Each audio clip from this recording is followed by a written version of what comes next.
end of February, we had sway dampeners installed, which are the tiny blue part on the top of the tram there. So that was a recommendation from DOL when they came on site to do an inspection. So they made that recommendation.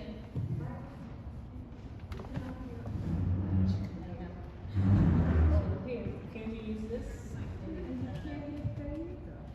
You want to? Yes. I mean, I can stand there and do it.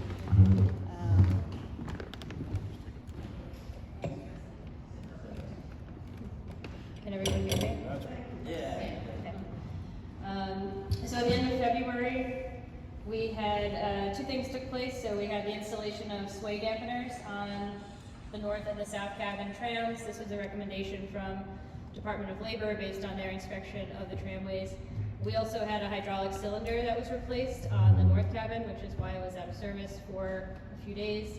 I'm happy to report both of those items were inspected by DOL and were approved for continued operation. So we have been following the safety recommendations that were part of the original inspection recommendation.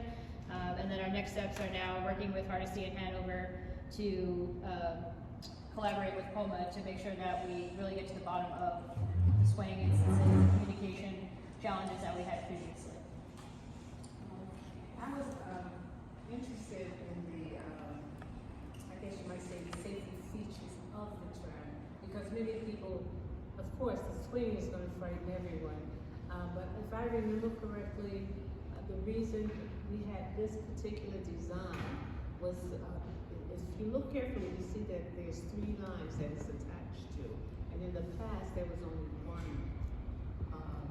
The old tram only had one attachment. So this was one of the new features that, at least that's what they said in the past, and it was supposed to be more, to make it more safe for us. So is there anyone that can... I mean, I think that's correct. So and again, this predates my time, right? But the sway, so if you see the sway dampener, right? The sway dampener is designed to prevent,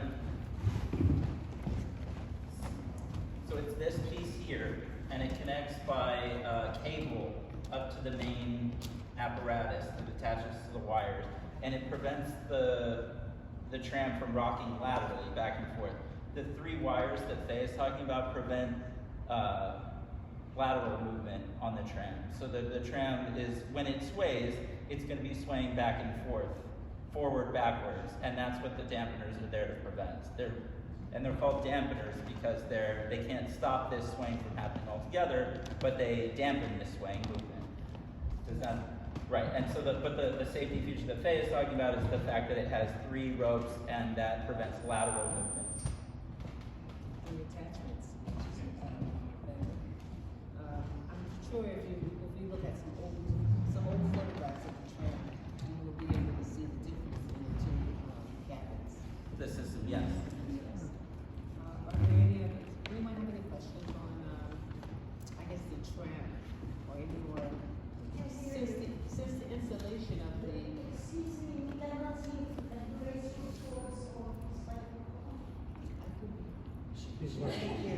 Oh, I will speak louder because I have a big voice. I have a big voice. Let me get louder.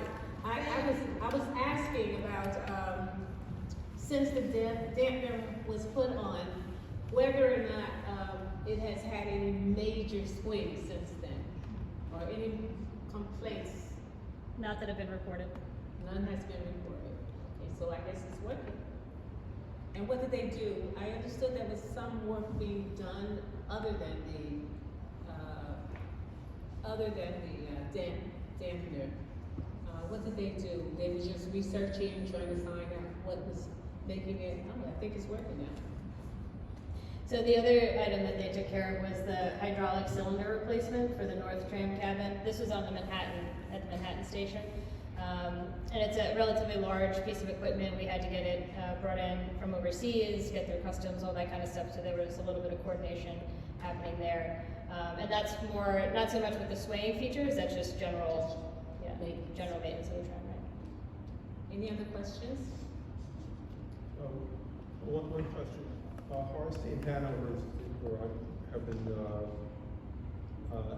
motivated. They're on site, they're activated. so then now they're working with POMA to kind of figure out what the communication issue was.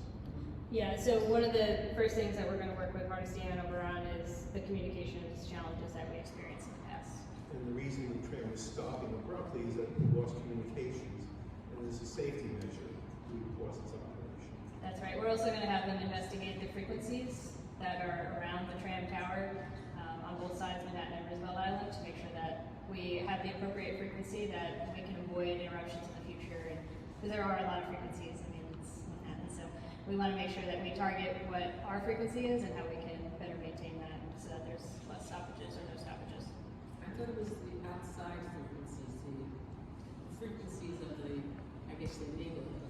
Yes, that's what I'm referring to. That's right. Well, actually, that was my question about the frequencies.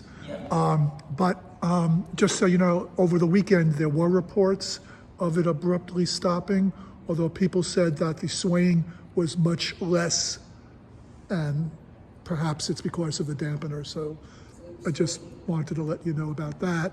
And also regarding the frequency, I think it was mentioned in last September at a meeting when Armando was here that it was a problem with the frequency. So since September, though, you still have not discovered what the actual problem is. Is that true? So POMA came in and they had Semmer, who was their communications vendor from overseas, come in and do a survey to understand what the root cause of the issue was. So they finished that report, and that's the report that we're going to have Hardesty and Hanover work on to really determine what is the root cause of the problem and how can we avoid that moving forward. Thank you.